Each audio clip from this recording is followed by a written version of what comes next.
Welcome to A Slice of SEL, a podcast for educators about social emotional learning.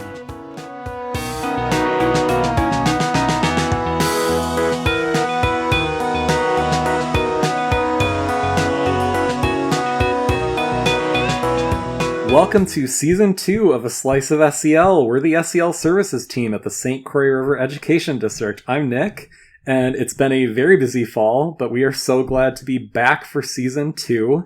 You're going to hear some new voices on the podcast, and I'm really happy to welcome my new team members, Angela and Kevin. Guys, would you mind introducing yourselves? Yeah, hi, I'm Angela Christensen. I'm excited to be here. I've been working as a school psychologist at Chisago Lakes High School for the last 7 years, and now I'm taking over for Courtney and serving North Branch and Chisago Lakes. Welcome, Angela. Thank you. Excited to have you here. Yeah. And I'm Kevin Krasinski, first-time podcaster.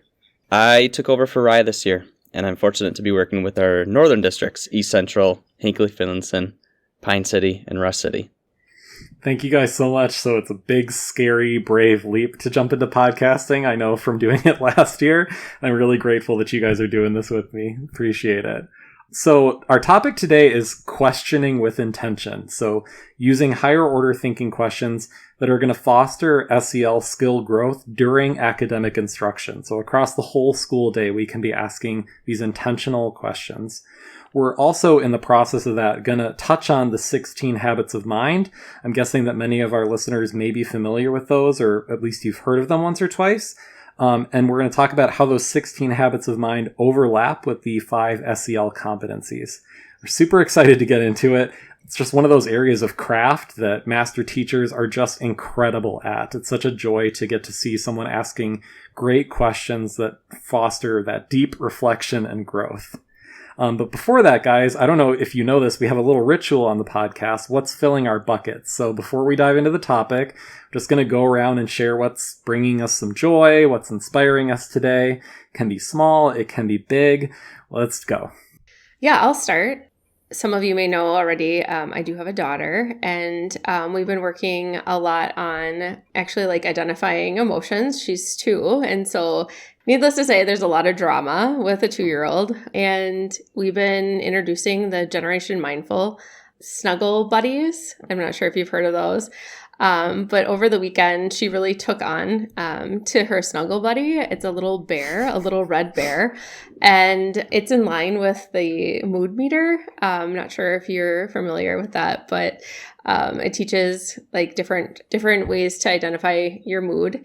And it uses different colors, and it's really adorable. And I'm a huge fan of the mood meter, so it was kind of appropriate for me to introduce something like that to my daughter. But she started calling her snuggle buddy Snuggy Bear. And so just being able to hear her say Snuggy Bear a bunch of times this weekend really just is what I needed. I needed that time with my family, but that was just kind of icing on the cake. So yeah, just my daughter and her Snuggy Bear is just getting me through and filling my cup. Well, that's awesome. So we'll link Generation Mindful and Snuggy Bear into the podcast notes if people are curious. We've talked about the mood meter a lot on the podcast, and Angela is the person in the universe who introduced me to the mood meter, and I obviously love it. And you introduced me to Generation Mindful, and I know multiple educator parents who love that website, so fantastic and adorable. What's filling my bucket is we got a new brush for our dog Mila, and she just adores it. So Christina, her mom, is her favorite person. I'm always second, but I can now grab the brush, and Mila will just come crawling over to get her fur brushed. So it's really just filling my bucket. It's adorable. And my bucket is getting filled because I got to spend a lot of time with some family and friends over the weekend. So it was recently the Minnesota Deer opener, and on my side of the family, we get together as a large group and treat it as a reunion in a sense. So seeing my family and spending time around the campfire was something I really enjoyed over the weekend. Well, it sounds really nice to just kind of check out of all the stuff and be around a campfire. Nice, Kevin. All right, well, we're going to shift into our main topic, guys, asking questions with intention. So during academic instruction, we're asking these questions that simultaneously boost the 16 habits of mind, and the 5 SEL competencies. So that's a lot to unpack. So let's start to break it down. And I think I'm going to start doing that, guys, by telling a story that was the inspiration for this episode. So I was in a meeting with some PLC leaders in one of our member districts, and an instructional coach brought a great article to the team about this exact topic. So how strategic use of questions can deepen learning, build a growth mindset, and help students become more aware of their own thinking processes. And we're going to link that article into the show notes. And of course, I recommend that you check it out. So in that meeting with that article, we were doing a jigsaw activity to review it. And I got so excited. I had a highlighter and I highlighted like half the article. I got so excited because the article gave many explicit examples, detailed examples of the kinds of questions they were talking about. And it was so obvious that those questions were going to be boosting the 5 SEL competencies with students. So we'll get into it later, but just a few examples of the questions that I'm talking about here. Like, what did you learn from how you approached this project that you can bring to projects in the future? Or what were some of the benefits and the challenges that came with doing this project as a group, guys? So what was good and what was bad instead of doing it by yourself? Or how were you able to push through that task, that challenging task, instead of giving up? So to talk more about these questions, let's do a crosswalk. Angela, could you help me out and just kind of review and introduce the 5 SEL competencies that I've been talking about? Yeah, absolutely. Happy to. So what reading fluency, reading comprehension are to ELA, these 5 SEL competencies are that for social emotional learning. They're the big 5 areas of learning, and it helps educators to have that common understanding, common language for what we're trying to teach students. These 5 competencies come from the national organization called CASEL, and Minnesota in 2018 released grade level specific learning goals and benchmarks for them. The 5 areas are self-awareness, self-management, social awareness, relationship skills, and responsible decision making. So I'll go through those. Self-awareness is knowing yourself, your emotions, your values, your strengths, your weaknesses, and your traits. Self-management is kind of what we do about our self-awareness. It's responding to our emotions and managing them. This could be impulse control, ignoring distractions, setting goals, being disciplined, and staying organized. Social awareness, that's putting yourself in someone else's shoes, having empathy, taking other people's perspectives, understanding and appreciating differences. Relationship skills, it's choosing good friends and being a good friend, brother, sister, daughter, teammate, coworker. It's all about cooperation skills and communication skills. And then finally, responsible decision making. It's all about critical thinking, gathering information, weighing out pros and cons, and making choices that align with the rules we have to follow, our values, etc. Thank you, Angela. All right. So think back to those example questions that I threw out before Angela took over. So you can probably sense why my brain was getting so excited making those connections between these questions that a teacher could be asking during science class, ELA, math class, and the SEL competencies that Angela was talking about. That's a huge part of SEL, that integration. And we've talked on the podcast before about how SEL has this kind of stereotype of just being these explicit lessons. So we walk into a classroom and we see someone teaching belly breathing and we know, hey, that's SEL. So it's this stereotype of it being this separate time that we take to talk about how to calm down, how to resolve differences, how to be organized, etc., etc. And those dedicated, relevant, authentic conversations that might look like a lesson, those are really important. We're not downplaying that, but in a lot of our secondary buildings, for example, those kind of lessons or conversations, they're happening for 20 minutes a week. So in a whole school week, like 20 minutes a week. So it should be pretty obvious that we're not going to really accomplish much of anything unless we're going beyond that and integrating this learning throughout the whole school day, every day. So modeling what to do, being good role models, getting students to reflect on how they approach and handle situations, giving students feedback, like that's stuff that can be happening all day long. And those questions that can happen in any content area, those intentional, thoughtful questions, such a great example of that integrated learning. Absolutely. And Nick, the great thing about this is, speaking from my perspective as a former teacher, is that this is work teachers are already doing without even realizing it. It's like the idea of asking these higher order thinking questions with intention in order to build those habits or dispositions that are crucial for academic learning to happen. That's really not a foreign concept. Right. And you know what? At this point in Minnesota, I don't know how common it is that a teacher is going to be exposed to the 5 SEL competencies enough to be making the intentional connections between their questions and those SEL competencies. But even if they aren't, I think there's a fair chance that they're going to run into the 16 habits of mind. Similar to the SEL standards, the 16 habits might be labeled as those soft skills. They're dispositions, characteristics of how people think and approach situations and problems. Just like the 5 SEL competencies, they get talked about a lot in education, partly because they set the stage for that academic learning. It's hard to learn to read and write if you can't manage your impulses, control your attention, and persist when things are difficult. Right, and there's tremendous overlap between the 16 habits of mind and the 5 SEL competencies.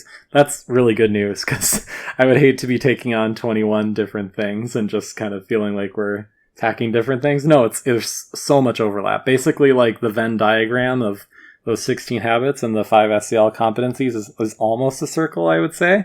And the great thing for lazy me is that there's a wonderful research article where a few folks already did the hard work of crosswalking those 16 habits and aligning them with the 5 SEL competencies. So we turned that into a poster, and we're going to link that into the show notes. So we're going to link that poster in that kind of presents, hey, this is how these 16 habits of mind, which you might be familiar with, line up with those 5 SEL competencies. And then at the top of that poster is a reference to that research article if you really want to, dig into it. We're not going to review all of it because this is a podcast and it's probably just going to be easier for you to look at that poster with the icons on it. But just for example, to get the point across, one of the 5 SEL competencies, Angela explained it earlier, is self-management. And the habits that the 16 habits of mind, the ones that align with self-management are managing impulsivity, persisting, striving for accuracy and precision, and questioning and problem posing. So that was 4 of the 16 habits of mind, and these folks did the hard work for us of aligning those under self-management. But right there, thinking back to Angela, what you said about self-management, about how managing impulses, I think was in the definition you gave us, working through problems, overcoming obstacles when things are hard, that's persistence. So you can see there's a lot of overlap between these things, these habits we're trying to build in students, and the SEL competencies. So great news there. Yeah, so just to recap what we've talked about so far, there's 16 habits of mind that set the stage for other learning to occur. They overlap so much with the 5 SEL standards that we have here in Minnesota. And the great news is that teachers can boost all of this just by asking good questions regardless of what content area they teach. Yep, absolutely. All right. Thanks for the recap, Kevin. I'm sure our listeners appreciate that. We do a lot of preambling on the podcast. And now I think it's probably good if we get into some more examples of the questions. Let's cut to the chase here. Here's an example from the article that we mentioned earlier. One of these questions: what goals do you have in mind for this project, guys? So as you're planning your assignment, like what materials are you going to need? So I like, and I encourage you to read the article again, I like how it points out that this question has some positive assumptions built into it. So the teacher is assuming just by asking this question that the student has multiple goals, and a plan of action for how they're going to approach the project. So you're making these positive assumptions that build up that student. Right. And Nick, we know that planning, time management, and setting and managing goals, that's all part of the SEL competencies of self-management. That question, regardless of which subject area it occurs in, is hopefully going to lead to an authentic conversation that prompts the student to reflect and grow. Right. And you could ask a question like this spontaneously, but you could also plan a short written reflection activity, like a think, ink, and share, for example, before beginning each project. It could be a ritual that you can build into your instruction, so it's not something new. It's just something we do before projects. I'm glad you guys like that one. Here's another example question from the article.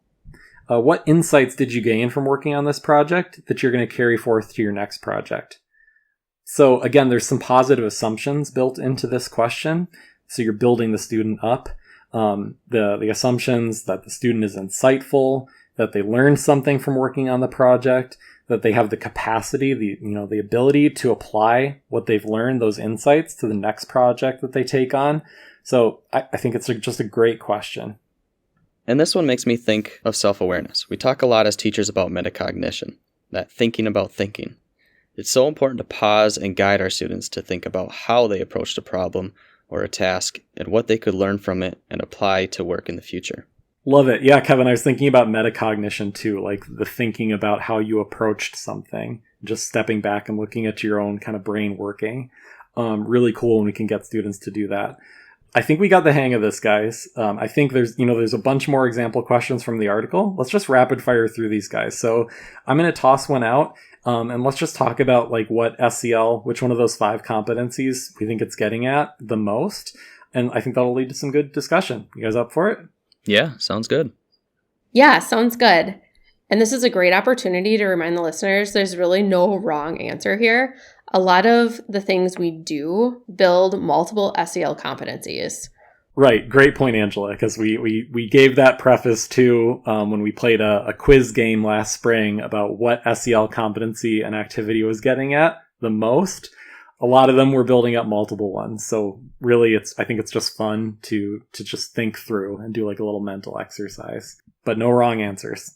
All right. So question number 1, what might be some alternatives, guys? Or like what hunches do you have in mind that might explain ... So what do we think this question is getting at? Responsible decision making. Yeah, that's what I was thinking. Responsible decision making. Well, I didn't want to jump in, but I'm thinking that too, because like I think part of responsible decision making is being able to like lay out and analyze like what options do I have. So the teacher just stepping back after posing a problem to the kids and just saying like, what might be some alternatives? So because kids are often gonna jump to the first thing that pops into their brain, right? And just want to roll with that. So like, what are some other approaches we could take here? Let's try another one. So as you read, what do you do when your mind wanders, but you want to remain on task? So you could ask this question before silent reading time, for example. What do you think this question would be getting at? Self-management. Yeah, that one's definitely self-management. Well, yeah, because it's like that, like, you have to be self-aware, but then, like, Angela, like you said, like, what do you do about that? So, like, we talk a lot about kids when we're talking about being on task. We're like, what's the harder part for you? Noticing when you get off task, or, like, pulling your attention back once you do notice? Because I think it's different, but, like, it's a great opportunity to practice that with kids, get them to reflect. Another example question. As you reflect on our field trip, what intrigued you guys so much that you're going to keep wondering about it when you get home? Yeah, that would be self-awareness. I agree. Self-awareness. So? Yeah. I think when like I don't know, just that sense of wonder and like what's capturing your curiosity kind of gets it. Self-awareness. It's a tricky one, but yeah, I think so too. Aren't these great questions? Like I just love all these examples.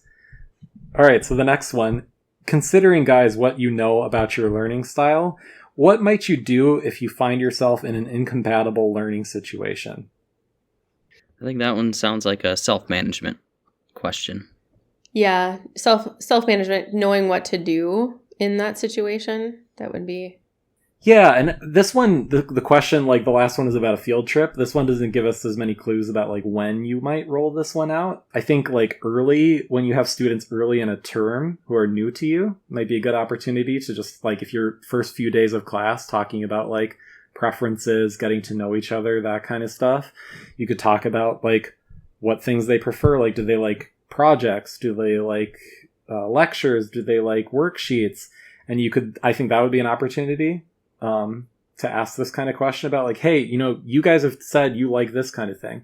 We're not going to do 100% group projects in here. We're going to have to do some other kind of activities. So like, how are you going to manage yourself and handle it when we get into that? Another question, what metacognitive strategies did you use to manage and monitor your listening skills as you worked in teams? So if you've talked to your students about metacognition, you could ask this question the way I asked it. If you haven't used that term, you're probably going to confuse them a lot. So you might say, like, as you guys were working in teams, like, what did you do to think about the way you were thinking, or to keep track of what your brain was doing that helped you be a good listener when you were working in teams? This one could be, I think, more than one.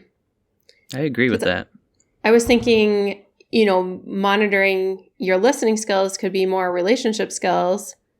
But then, Kevin, what were you thinking? Yeah, and the working in teams piece of it. So the relationship skills really coming out with the working in teams, but the managing and monitoring your skills kind of starts floating towards that self-awareness. Mm-hmm. Yeah, I think the listening part is self-awareness and also a little bit self-management. And then I think it's because of the teams part, it touches on relationship skills. There's so much SEL stuff happening when we do any kind of group or partner work in class. That's one of the magical integration pieces. We talk to kids about active listening. So it's not even just the fact that you can monitor, that metacognition, like how good of a listener am I being now? Am I understanding them? Am I getting it? But it's like, what questions are you asking to follow up, those active listening pieces? How are you showing them with your nods or other things, or your mm-hms, that you're being a good listener? So there's so many pieces there. But I love how the question is pretty broad. So like students could take it any which way, which is really nice and less intimidating. Let's jump to another one. How did striving for accuracy and precision improve your product? So I think this one is very much getting at one of the habits of mind I happen to know is around accuracy and precision. So I think that's what they're going at here. So like, how did trying to be accurate improve your project you were working on? Or how did trying to be accurate improve the worksheet that you were working on? That one sounds to me like self-management. Yeah. Because they're really focusing on their work. Yeah, and I think it's like, Kevin or Angela, have you ever had this conversation or seen a teacher have this conversation where it's like, okay, you got through it, like you checked all the boxes of this, but it's that extra piece of being accurate and precise, like going back over your answers. Like, all right, I answered all the questions, but can I go back and see if I can think about it any other way, see if I missed any details in the questions that would lead me to think about it a different way? I think that's what it's getting at here. And like, that would be a good reflection on that. Mm-hmm. So yeah, a piece of self-management. Next question. How did thinking interdependently, so again, kind of like that phrase, like metacognition, a vocabulary word they might not get unless you've had conversations with them about interdependence.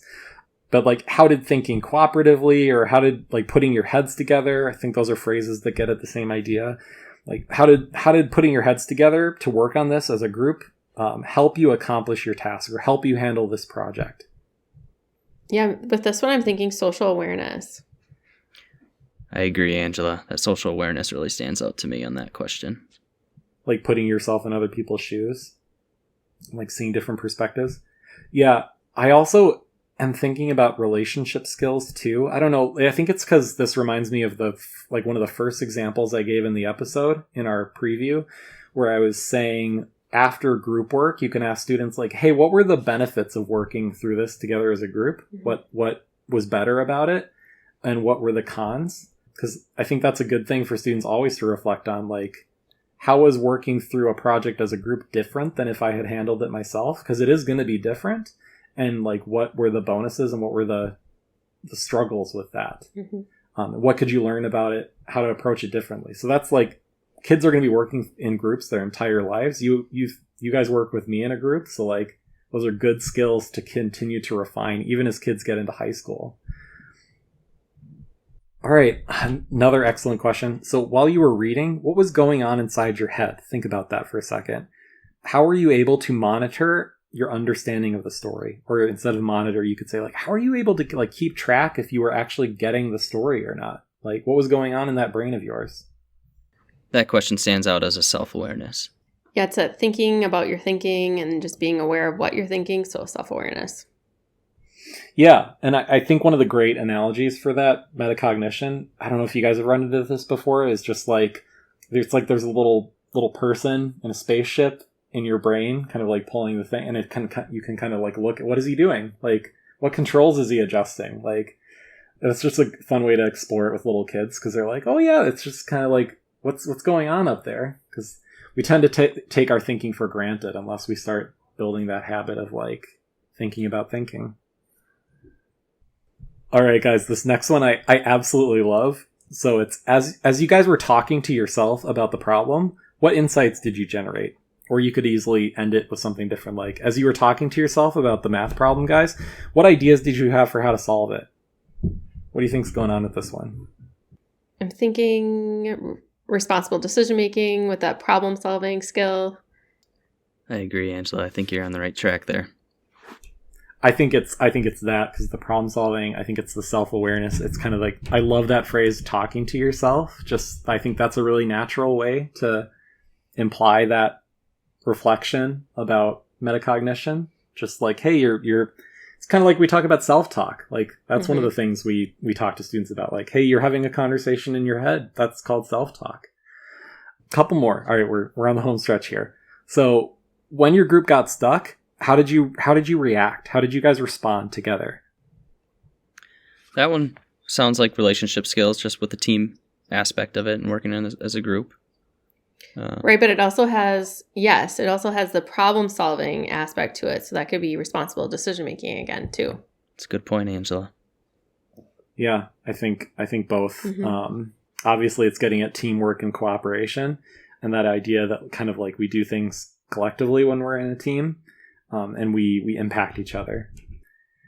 And last one, when we introduce a group project and we might lay out like a couple of different roles, like this person's going to be the researcher, this person's going to be the note taker, etc.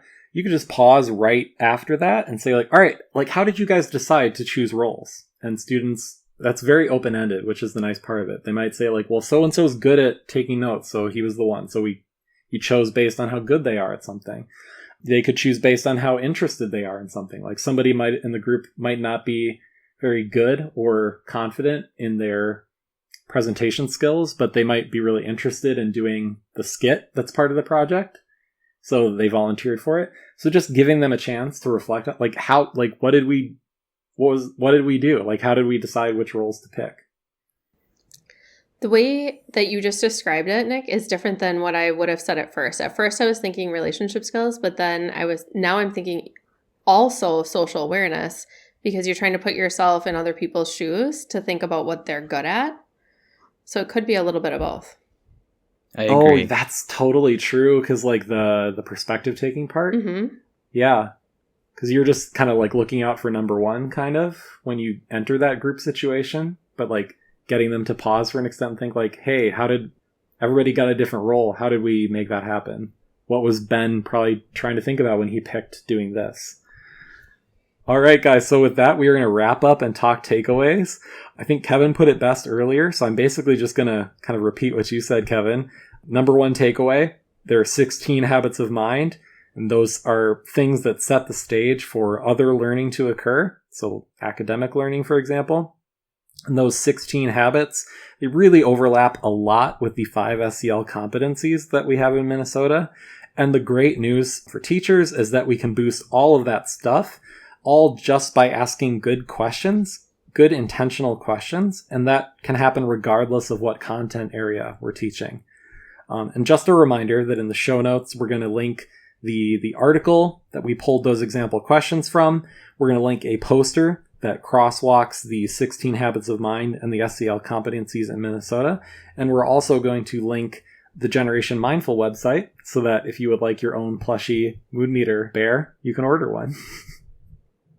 Snuggy bear. Snuggy bear. Hey all, thanks for spending time with us today. Make sure to subscribe.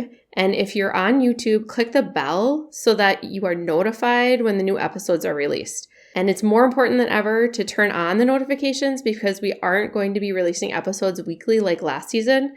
We're going to aim for a new episode every 3 weeks or so. So that notification will be extra helpful. Thank you for listening.